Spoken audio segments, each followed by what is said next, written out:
Hello everyone, welcome to ITLS Academy. Our today's lecture is Models of DNA Replication. हमारे previous lectures में हमने बहुत सारे experiments पढ़े जो कि रिस्पॉन्सिबल थे डीएनए की डिस्कवरी के लिए। अब जब डीएनए की डिस्कवरी हो गई है और हम जानते कि इसके बाद में सेंट्रल डोग्मा का रोल चलेगा, डीएनए से आरएनए एंड आरएनए से प्रोटीन बनेगा।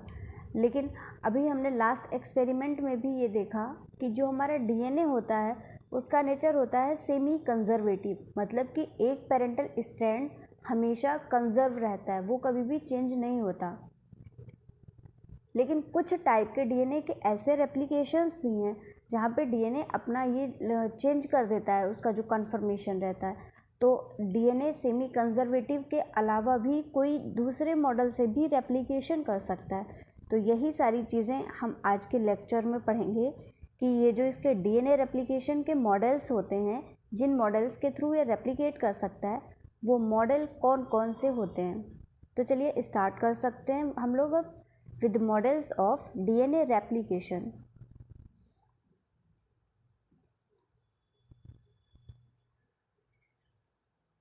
Models of DNA replication. The model for DNA replication suggests that the two strands of the double helix separate during replication. जब replication का process होता है, जैसे कि हम जानते हैं कि जो हमारे दो स्ट्रैंड्स होते हैं डीएनए के, वो एक दूसरे से सेपरेट हो जाते हैं और फिर सिंथेसिस होती है।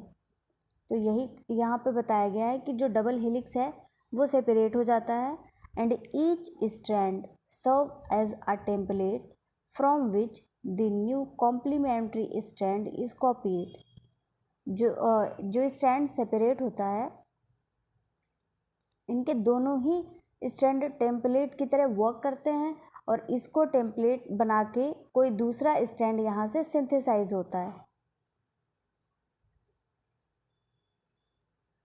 The two separated strands will act as template. दोनों ही स्ट्रैंड टेम्पलेट की तरह वर्क करेंगे for making the new strand of DNA. जो नए डीएनए के स्ट्रैंड की सिंथेसिस होगी, जो हमारा डबल स्टैंडर्ड डीएनए है, ये रेप्लिकेशन फॉर्क बनेगा।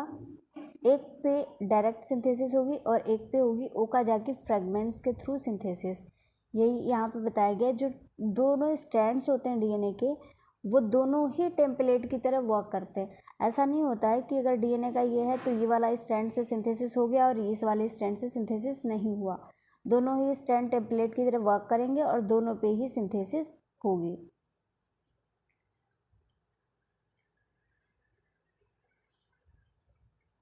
There were 3 models of replication. जो रेप्लिकेशन है उसके 3 मॉडल्स अभी तक पॉसिबल हैं। From such a scheme conservative, semi conservative and dispersive.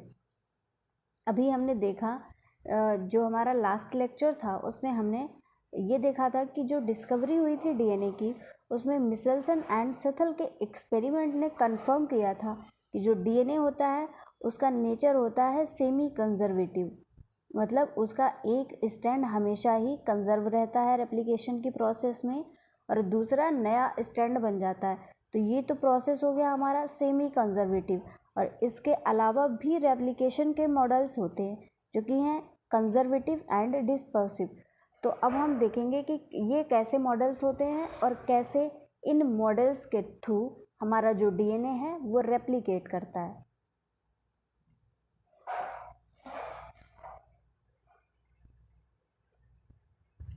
सबसे पहला मॉडल है conservative model.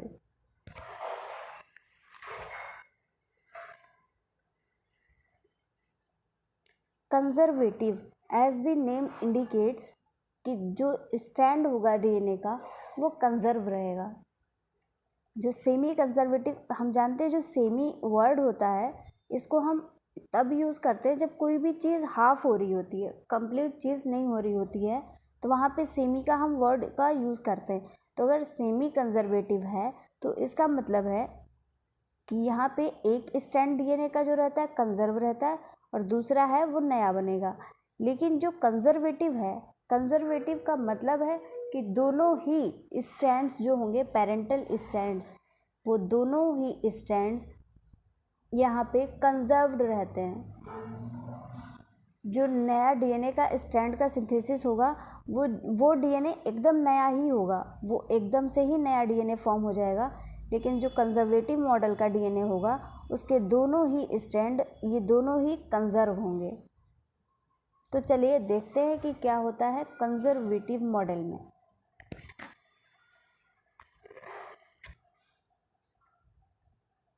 In the conservative model, the parental molecules direct synthesis of an entirely new double-stranded molecule। जो कंजर्वेटिव मॉडल होता है उसमें एक सिंथेसिस होती है entirely new double-stranded molecule, such that after one round of replication, the molecule is conserved as two old strands। इसके replication का process कुछ इस तरीके से होता है। अगर मैं यहाँ पे लेती हूँ, ये मेरा डीएनए है,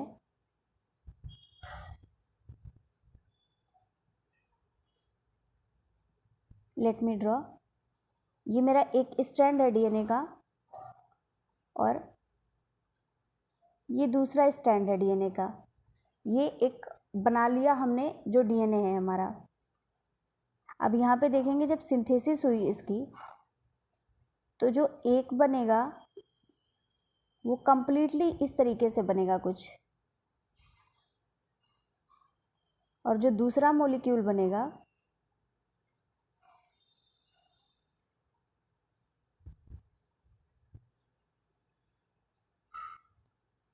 वो कुछ इस तरीके से फॉर्म होगा। तो भी यहाँ पे आप देख सकते हैं कि ये जो मॉडल बना है इसमें जो ये वाला है ये तो कंप्लीटली कंजर्व हो गया है। जो जैसा रहेगा पेरेंट का डीएनए एक वैसा ही बन जाएगा और एक जो नया बनेगा वो हाइब्रिड बन जाएगा।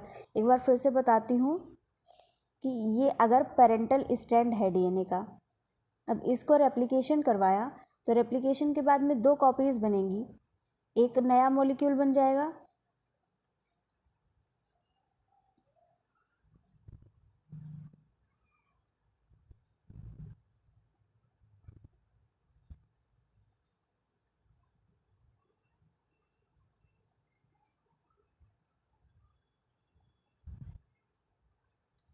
अब यहाँ पे आप देख सकते हैं जो रेप्लिकेशन हुआ तो एक जो डीएनए बना ये वाला, ये पूरी तरीके से कंजर्व है, इसमें कोई भी चेंज नहीं आया, ये पेरेंटल डीएनए की तरह ही है।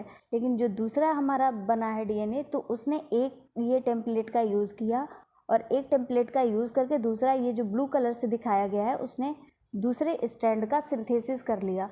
तो जो ये कंजर्व है पेरेंटल डीएनए, इसी को हम बोलते हैं conservative model.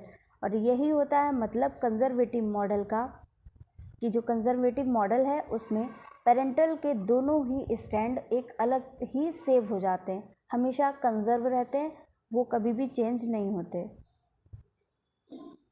It is a hypothetic form of replication. ये एक हाइपोथेटिक फॉर्म है, मोस्टली इसको देखा नहीं गया नेचर में। जो हमारा मॉडल प्रेजेंट होता है इसके रेप्लिकेशन का वो होता है सेमी कंजर्वेटिव मॉडल। इसकी एक हाइपोथेसिस बनाई गई है कि हाँ ऐसा हो सकता है, ऐसा प्रेडिक्ट किया गया है। तो ये जो मॉडल है वो एक हाइपोथेसिस है, एक हाइपोथेटिकल मॉडल है in which a double standard DNA produces two daughter double standard DNAs. होता तो सेम है कि अगर एक डबल स्टैंडर्ड डीएनए का रेप्लिकेशन हो रहा है तो बन तो दो ही मॉलिक्यूल रहे, लेकिन one of which consists of the two original strands, whereas the other daughter DNA consists of two newly synthesized chain। कुछ इस तरीके से होता है कि जब रेप्लिकेशन हुआ डीएनए का तो एक पूरी तरीके से कंजर्व रहेगा और जो दूसरा रहेगा वो पूरी तरीके से नया ही स्टैंड बन जाएगा। अभी जो मैंने आपको बताया वो हाइब्रिड मैंने बता दिया था सेमी कंजर्वेटिव का, लेकिन ये वाला जो मॉडल रहेगा ये इस तरीके से बनेगा कि एक एकदम से जो कंजर्व्ड मॉडल रहेगा, पेरेंटल स्टैंड्स जैसे होंगे ये वैसे ही कंजर्व हो जाएगा, लेकिन जो दूसरा मॉडल बनेगा वो एकदम से नया ही मॉडल बन जाएगा, ये दोनों स्ट्रैंड को टेम्पलेट बना के ये सिंथेसिस कर जाएगा और उसके बाद में ये नया ही डीएनए बना लेंगे। तो ये इस तरीके से रेप्लिकेशन करता है हमारा conservative model. In this model the two parental DNA strands are back together after replication has occurred. जब रेप्लिकेशन की प्रोसेस हो जाती है तो जो दोनों डीएनए के स्ट्रैंड होते हैं वो पेरेंटल स्ट्रैंड एक साथ में ही वापस से आ जाते हैं। That is one daughter molecule contains both parental DNA strands and other daughter molecule contains DNA strands of all newly synthesized material। एक जो आएगा डीएनए उस डीएनए स्ट्रैंड में दोनों ही पेरेंटल डीएनए कंजर्व होंगे और जो दूसरा होगा उसमें दोनों ही स्ट्रैंड न्यूली सिंथेसाइज्ड फॉर्म में होंगे। और ये नेचर में बहुत ही रेयरली प्रेजेंट होता है। ये एक हाइपोथेटिकल मॉडल है।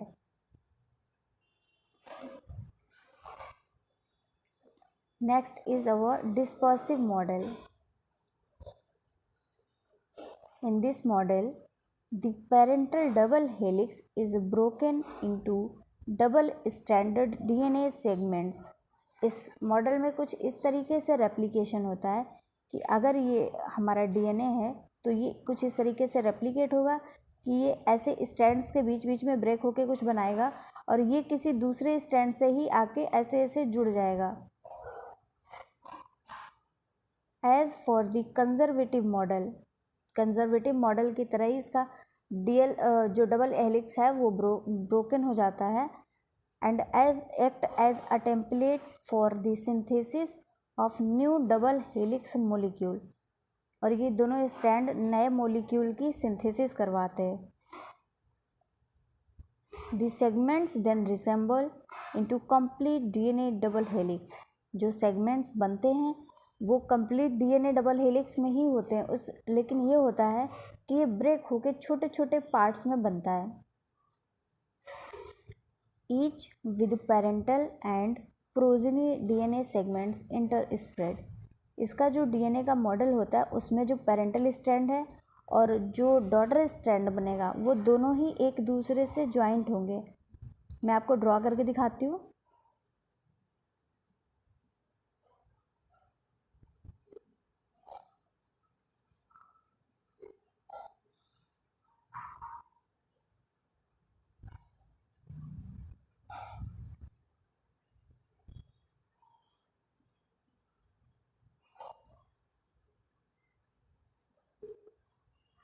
कुछ इस तरीके से ये मॉडल आता है। इसमें कंजर्व पार्ट भी होगा और नॉन कंजर्व पार्ट भी होगा जो कि ये एक पैचेस के रूप में बीच बीच में प्रेजेंट होंगे और यही होता है हमारा dispersive model.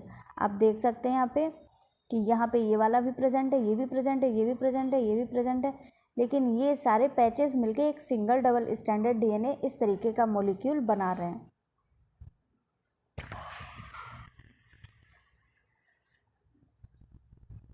In the dispersive model, material in the two parental strands is distributed one or less randomly between two daughter molecules।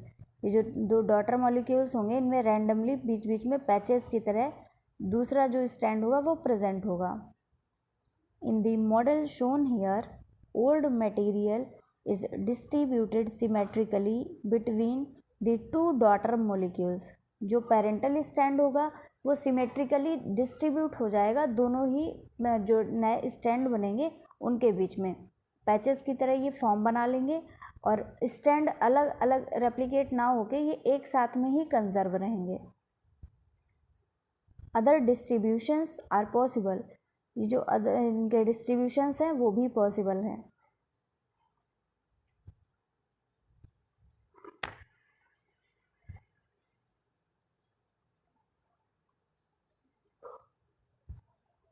अब आता है हमारा सेमी कंजर्वेटिव मॉडल जो कि हमारा मेन मॉडल है डीएनए के रेप्लिकेशन का। जो अभी तक हमने देखे कंजर्वेटिव और डिस्पर्सिव, इनमें क्या हो रहा था कि किसी में पूरा का पूरा पेरेंटल डीएनए कंजर्व हो रहा था, किसी में पैचेस के फॉर्म में ये कंजर्व हो रहा था। लेकिन जो सेमी कंजर्वेटिव मॉडल है इसमें एक डीएनए का स्ट्रैंड कंजर्व रहता है और दूसरा स्ट्रैंड नया सिंथेसाइज हो जाता है। तो अब चलिए देखते हैं कि क्या होता है हमारा सेमी कंजर्वेटिव मॉडल। इसको मिशेल्सन एंड सथल ने दिया था और उनका एक्सपेरिमेंट उन्होंने किया था, बहुत ब्रॉड बेसिस पे उनका एक्सपेरिमेंट था, जो कि हम लोगों ने लास्ट लेक्चर में पढ़ा। आप अगर आपने नहीं देखा है तो आप देख सकते हैं। सेमी कंजर्वेटिव मॉडल का जो उन्होंने एक्सपेरिमेंट किया था, वो एक्सपेरिमेंट सारे मैंने अपने प्रीवियस लेक्चर्स में डिस्कस किए हैं। यहाँ पर मैं एक ओवरव्यू दूंगी उनके मॉडल का, और यहाँ पे सिर्फ हम ये देखेंगे कि ये सेमी कंजर्वेटिव मॉडल होता क्या है और कैसे ये रेप्लिकेशन करता है।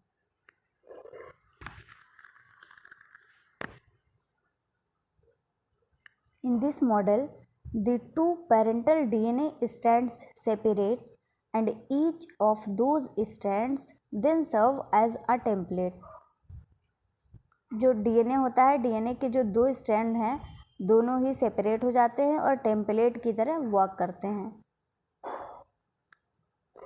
The result is two DNA double helices, both of which consist of one parental and one new strand.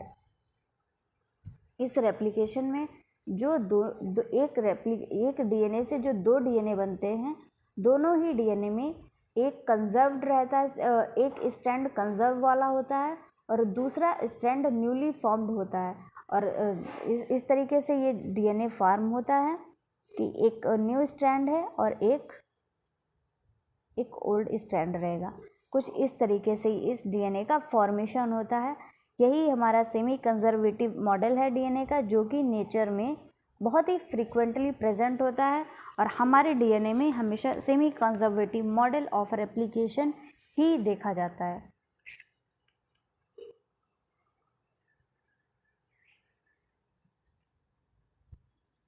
Michelson and Sathal grew E. coli on a medium that contains NH4Cl having a radioactive nitrogen. इन्होंने NH4Cl का एक medium लिया, इन्होंने E. coli को grow करवाया, ऐसा medium जिसमें कि NH4Cl था, लेकिन उसमें जो नाइट्रोजन था उसको इन्होंने N15 ले लिया। N15 दैट इज़ वो रेडियो एक्टिव नाइट्रोजन ले लिया इन्होंने, और ये था radioactive as the only nitrogen source for many generations.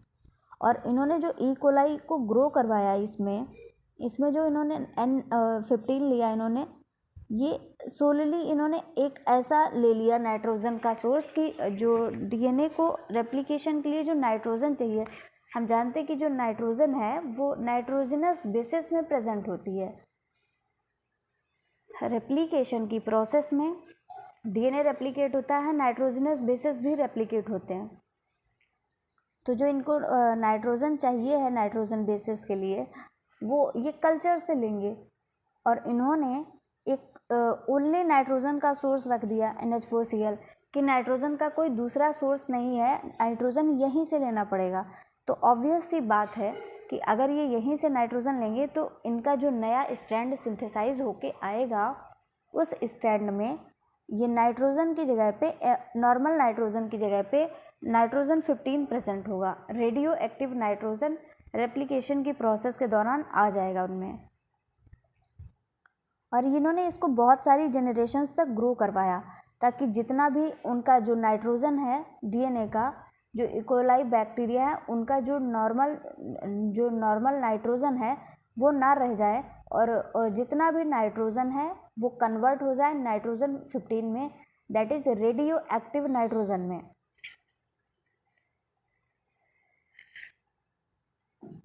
As a result all newly synthesised DNA had N15। जितना भी डीएनए का सिंथेसिस हुआ उन सब में रेडियो एक्टिव नाइट्रोजन प्रेजेंट था, which can be differentiated from normal DNA by centrifugation in caesium chloride density gradient. Caesium chloride density gradient separation के base पे इन्होंने इसको सेपरेट किया।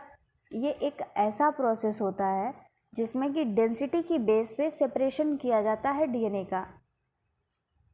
N15 जो है ये रेडियो एक्टिव नाइट्रोजन ये हैवी आइसोटोप होता है नाइट्रोजन का, और जो N14 होता है दैट इज़ जो नॉर्मल हमारा नाइट्रोजन है वो लाइट डीएनए मतलब लाइट होता है वो। तो जब इनको डेंसिटी बेस पे सेंट्रीफ्यूज कराया जाता है तो जो N14 वाला होगा वो लाइट बैंड ऊपर की तरफ मिलेगा, और जो ये N15 है ये हैवी बैंड होता है और ये नीचे की तरफ हमको देखने को मिलता है। Then they then transferred the cells to a medium containing normal NH4Cl। इन्होंने उसके बाद में क्या किया, जब लगभग सारी सेल्स में नाइट्रोजन जो था वो आ गया N15। जब 15 वाला नाइट्रोजन सबके डीएनए में जो 15 वाला डीएनए आ गया, रेडियो एक्टिव डीएनए आ गया, तब इन्होंने इसको नॉर्मल NH4Cl में इनको ग्रो करवाया। रेडियो एक्टिविटी इन्होंने फिर हटा दी और उसके बाद में ऑब्जर्व किया।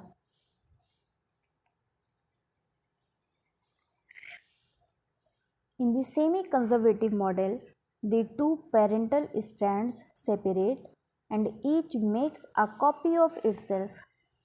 जो डीएनए थे वो सेपरेट होने लगे और अपनी अपनी कॉपी बनाने लगे।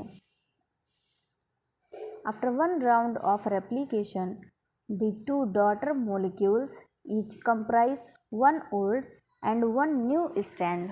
जो भी डॉटर मॉलिक्यूल बने उन्होंने सेमी कंजर्वेटिव तरीके से रेप्लिकेशन किया और जो डीएनए का स्टैंड था वो एक नया स्टैंड और एक पुराना स्टैंड बना लिया उन्होंने। कुछ इस तरीके से कंजर्वेटिव मॉडल वहाँ पे दिखाई पड़ा।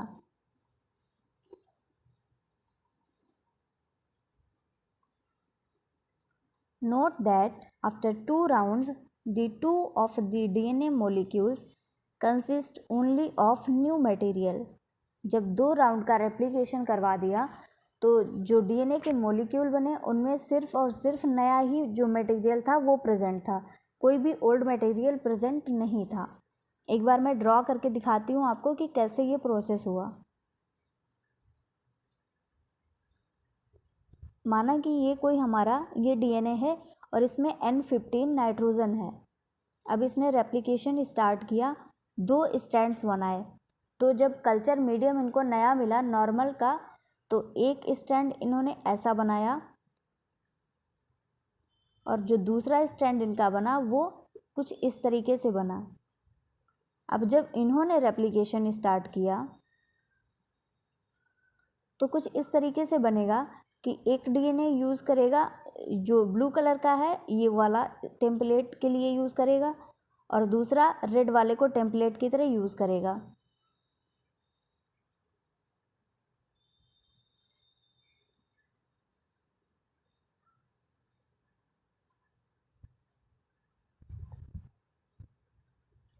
कुछ इस तरीके से ये रेप्लिकेशन की प्रोसेस को कंप्लीट करेंगे और ये होगा कि 2 of the DNA molecules consist only of new material. जो 2 नए बनेंगे उनमें नया ही मटेरियल प्रेजेंट होगा, एक एक डीएनए कंजर्व रहेगा और जो 2 नए मॉलिक्यूल बनेंगे आफ्टर 2 राउंड ऑफ रेप्लिकेशन इनका एक डीएनए एक एक कंजर्व रहेगा, एक एक नया बनेगा। मतलब कि जो 2 डीएनए रहेंगे वो कंजर्व रहेंगे, 2 नए बन जाएंगे।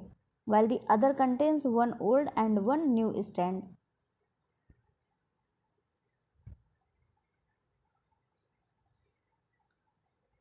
The semi-conservative model is intuitively appealing model because separation of 2 strands provides 2 templates। जब 2 strands का separation होता है तो हमें 2 template मिलती हैं, each of which carries all the information of the original molecule। जो 2 स्टैंड सेपरेट होते हैं उनसे 2 नए मोलिक्यूल्स बनते हैं और दोनों में ही जहाँ से वो आए हैं उनकी इन्फॉर्मेशन मौजूद रहती है।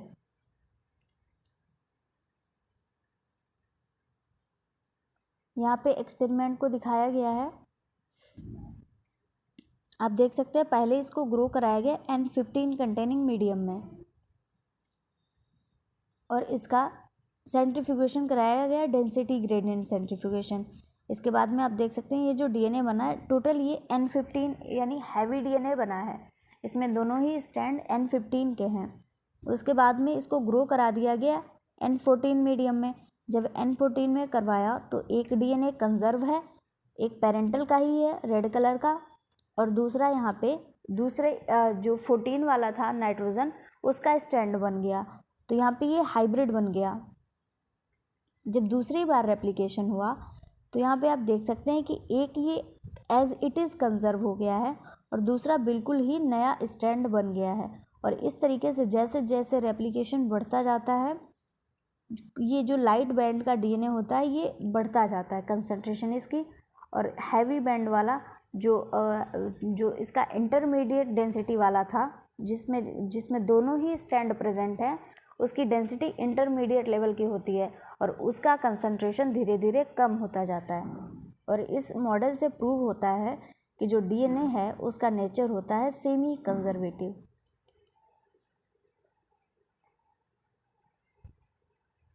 यहाँ पे भी आप देख सकते दिखाया गया है कि ये पेरेंटल स्ट्रैंड्स हैं। अगर जब कंजर्वेटिव मॉडल के रूप में ये करेगा तो इसमें देखिए एक डीएनए का स्टैंड एकदम ही कंजर्व रहेगा और दूसरा नया सिंथेसाइज हो जाएगा। जबकि जब सेमी कंजर्वेटिव रेप्लिकेशन होगा तो दोनों ही स्टैंड्स में एक एक स्टैंड कंजर्व है और एक स्टैंड नया फॉर्म हुआ है। In the case of dispersive model ये देख सकते हैं आप, यहाँ पे पैचेस के फॉर्म में प्रेजेंट है बीच बीच में नया डीएनए, और पैचेस के फॉर्म में ही पुराना डीएनए भी प्रेजेंट है। ये होता है हमारा डिस्पर्सिव मॉडल, जिसमें कि पैचेस के फॉर्म में दोनों ही डीएनए के स्ट्रैंड कंजर्व होते हैं।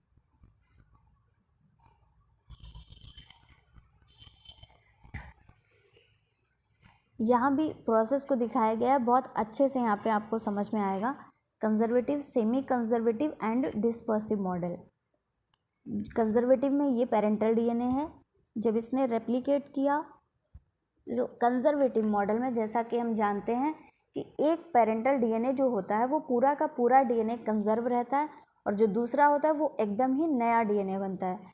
तो ये यहाँ पे पेरेंटल कंजर्व है और यहाँ पे ये नया डीएनए सिंथेसाइज हुआ है।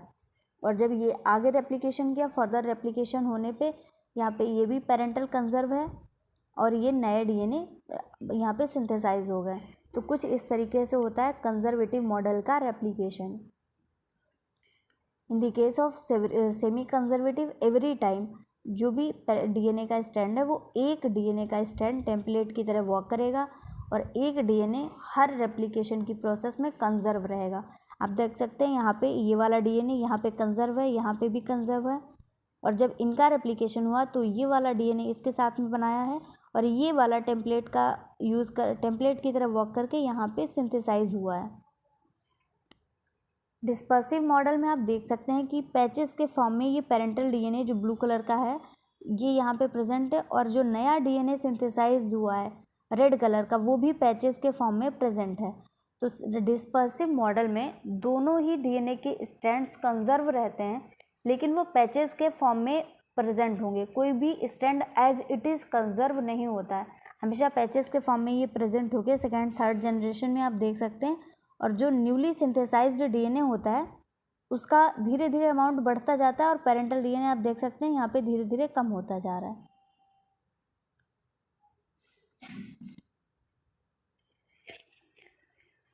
So thank you very much guys for watching this session.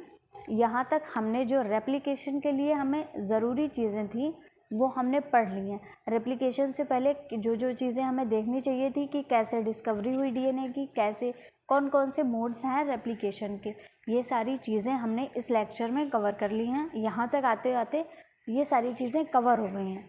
अब हमारा जो मेन सेंट्रल डोग्मा है, अपने अपकमिंग लेक्चर्स में हम उस चीज़ों को कवर करेंगे कि कैसे होता है डीएनए का रेप्लिकेशन, डीएनए का ट्रांसक्रिप्शन, डीएनए का जो ट्रांसलेशन है, और उसके बाद में उसके साथ साथ में जो म्यूटेशन केसेस है, रिपेयर, रिकॉम्बिनेशन, ये सारी चीज़ों को भी हम कवर करेंगे। यहाँ तक जो मोलिकुलर बायोलॉजी का बेसिक था लगभग सारी चीज़ें कवर हो गई हैं। अप टू 99% तक चीज़ें यहाँ पे कवर हो चुकी हैं जो बेसिक मोलिकुलर बायोलॉजी का पार्ट है और जो CSIR पॉइंट ऑफ व्यू से इम्पॉर्टेंट है वो हम लोगों ने कंप्लीट कर ली है। अब जो मेन है सेंट्रल डोग्मा हमारा, अब वो स्टार्ट होगा। तो गाइस बने रहिए ITLS अकेडमी के साथ में। आगे स्टार्ट करेंगे हम DNA रेप्लिकेशन से। And you can subscribe ITLS Academy on YouTube, and you can get ITLS Academy app from the Google Play Store. Thank you very much again for watching this session.